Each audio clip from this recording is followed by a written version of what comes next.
Hello दोस्तों, जय हिंद। तो इस वीडियो में हम जाने वाले हैं एक और महत्वपूर्ण केस जिसके जजमेंट को कई बार एग्जाम में पूछा गया है। तो ये केस है बेरूबाड़ी संघ केस 1960। तो क्या था, पहले इसके पृष्ठभूमि को जान लेते हैं। तो नेहरू नून समझौते के तहत बेरूबाड़ी का कुछ क्षेत्र पाकिस्तान को देना था। उस समय पाकिस्तान, अभी बांग्लादेश। 1960 तक बांग्लादेश तो पाकिस्तान का हिस्सा था ना, इसीलिए पाकिस्तान को देना था। तो आई होप पाकिस्तान में कहूँगी तो आप समझ जाइएगा कि बांग्लादेश को देना था। तो सरकार को डाउट था कि क्या अनुच्छेद 3 के तहत हम ये कर सकते हैं।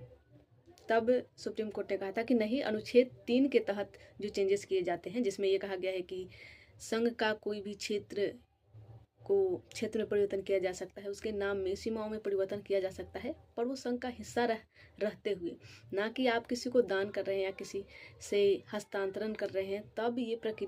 तब इसका केवल अनुच्छेद 3 का प्रयोग करके नहीं किया जा सकता, आपको संशोधन करना पड़ेगा। ये हुआ था। और इसमें जब ये ट्रायल चल रहा था तो एक महत्वपूर्ण जजमेंट आया था कि क्या प्रस्तावना संविधान का भाग है, प्रस्तावना में संशोधन संभव है। तब सुप्रीम कोर्ट का जजमेंट आया था कि नहीं, प्रस्तावना संविधान का भाग नहीं है, वो केवल संविधान के उद्देश्य को बताता है, उसकी कुंजी है। इसलिए क्योंकि प्रस्तावना संविधान का भाग नहीं है, इसलिए उसमें संशोधन नहीं किया जा सकता। ये जजमेंट था। तो आई होप आपको ये समझ में आया। इस जजमेंट को कि प्रस्तावना संविधान का भाग नहीं है, चेंज किया गया केशवानंद भारती बनाम केरल राज्य सरकार 1973 में।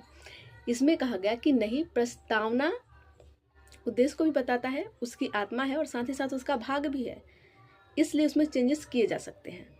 बट उसके मूल जो संरचना है, उसके मूल संरचना में छेड़छाड़ नहीं किया जाएगा, ये बताया था।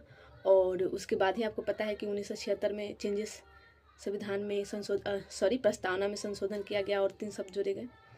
तो आई होप आपको ये केस समझ में आया, क्या इसके पीछे का इतिहास था वो भी समझ में आया, और कब इसको पलटा गया ये भी आपको समझ में आया। अगर आपको फिर भी कोई डाउट है तो आप कमेंट में लिख सकते हैं, मैं ज़रूर रिप्लाई करूँगी। तो बाकी इसी तरह हम छोटे छोटे वीडियोस से जो महत्वपूर्ण जजमेंट है उसको जान लेंगे। ठीक है, तो मिलते हैं नेक्स्ट वीडियो में। जय हिंद।